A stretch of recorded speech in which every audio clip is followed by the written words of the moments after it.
Leta ya Australia yarateguye umugambi wo ku rwego rw'igihugu ujanye no gucandaga umugera wa COVID-19. Muri ino video ndababwira ingene urwo rucanco rukora n'ingene ushobora kururonka. Urucanco n'inzira irashe yo kumenyesha abasirikare bo mu mubiri wawe gutahura no kurwanya imigera ishobora gutera indwara zikaze nka COVID-19. Urucanco rushigikira abasirikare bo mu mubiri mu kurwanya vuba bwango mu gihe cose wanduye umugera. Urucanco ntirutera indwara. Mbe nizihe ncanco ziriko ziragugwa muri Australia? Leta ya Australia yaguze incanco zitatu zitandukanye zakozwe n'amashirahamwe atandukanye. None izo ncanco zizokwemerwa gute muri Australia? Urucanco rwose rutegerezwa kuzuza ibisabwa n'ikigo kijejwe kugenzura imiti arico Therapeutic Goods Administration mu gukingira, gusuzuma eka no kuraba yuko rukora neza imbere yuko rutangwa. Ico kigo nyene kizobandanya gikurikiranira hafi izo ncanco kugira ngo kibashe gutabara mu gihe cobona ikitagenda neza haba muri Australia canke mu bindi bihugu.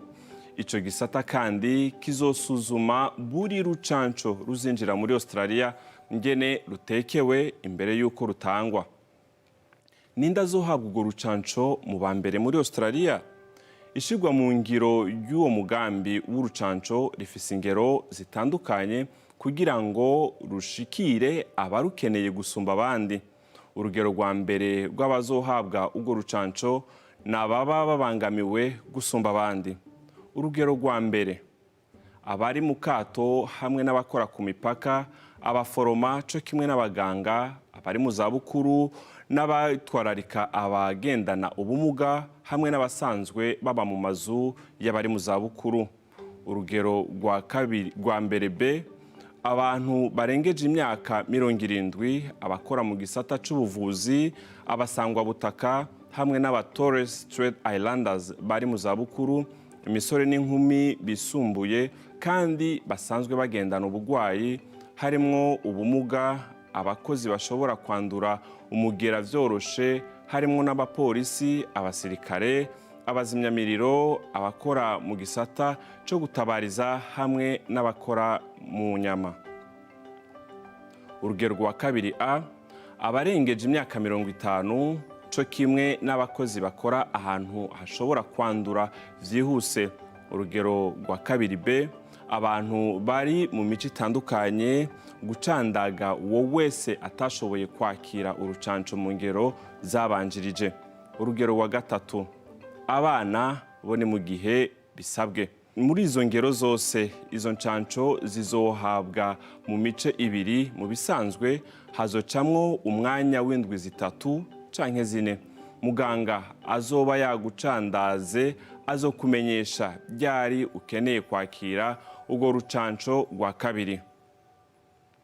Urwo rucanco rwa COVID-19 ruzohabwa ku buntu abenegihugu bose, aba resident permanent co kimwe n'abari kuri visa z'agateganyo, mu gihe izo ncanco ari ku bushake. Abajejwe intwaro basaba abantu bose babishoboye kwicandagisha kubw'ineza yabo babana. Abantu bazokwicandagirishiriza hehe?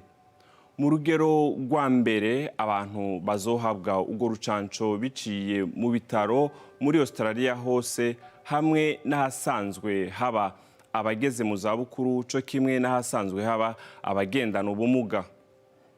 Mu rugero rwa kabiri, urwo rucanco ruzoba ruboneka ahantu henshi.